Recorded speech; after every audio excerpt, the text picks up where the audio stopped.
Greetings, everyone, and welcome to the National Association of Record Industry Professionals presentation of No Booker, No Bouncer, No Bartender, how Shannon Curtis made over $25,000 on a 2-month house concert tour, and how you can too. Every single metric, from the enjoyment we were having at the show to the number of names on the email list to the number of CDs that we were selling to the money that we were making, on every metric, the house concerts outperformed the club shows. And so then an even bigger light bulb went on, and we thought, well, we've got something interesting on our hands here. And it was my husband that first had the idea. He's like, what if we did a whole tour of just house concerts? And, you know, I really didn't know if it was going to fly. Let me tell you, all of the projections we had made for that summer were blown out of the water by the time the summer was over, in which we made $25,000. Which, can I tell you, is way better than any independent club touring I've ever done. Last summer on our 2014 house concert tour, we made $36,000 and we did 60 shows. Wow. Yeah, I mean, it's growing. When I stumbled into this, it's just like, oh my gosh, I can do this and I can make it happen on my own terms.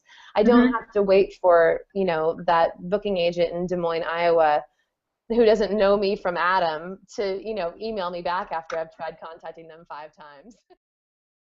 From Andy Warhol, good business is the best art. Being good in business is the most fascinating kind of art. Making money is art. Working is art, and good business is the best art. And what you've done is extremely creative with your work and your business. And in my opinion, that is art. I think house concerts can work for anyone who would like to make more money with their music. Every house that we go to, we're creating a whole new little market. So I mean, even in the same city, like we went to Seattle last year and did 8 house concerts in the Seattle area. You would never play 8 club shows in Seattle on one tour, you know, because you would divide your audience.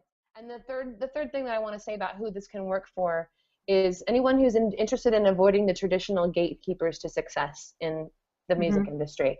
You know, as artists, we're constantly trying to figure out, okay, if only that one manager would, you know, hear this recording, then they would work with me and they would, you know, make me huge. You know what? I was so tired of the if-thens that when I realized that I could take this into my own hands and create success on my own terms, it was the most like revolutionary and freeing experience that I've had as a career artist.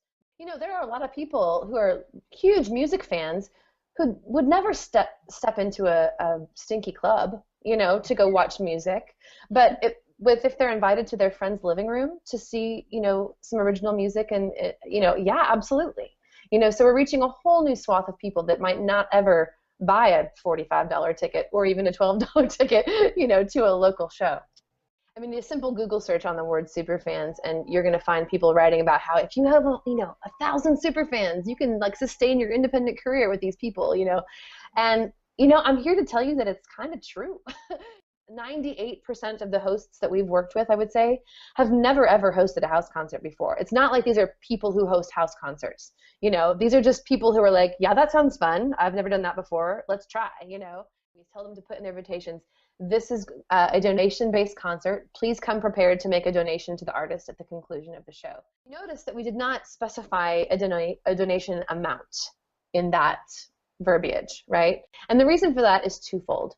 One, if somebody's poor, just lost their job, you know, is kind of experiencing lean times, whatever, I still want them to come to this show. Okay. The second reason is on the flip side of that coin, and that is that sometimes they're particularly moved and they drop in a 50. So, you know, one of the key things is in setting up the space, whether you're in a living room or a backyard or a garage or wherever you happen to be, is that the space is set up as a house concert. Okay, and that's the one thing to kind of keep in mind as you're setting up the entire thing. We're not putting on a house party where there happens to be music playing in the corner. You know, we're setting up a house concert. Like if you were to go to a concert hall, you would know the expected behavior. You sit in your seat during the concert time and you're quiet and you listen.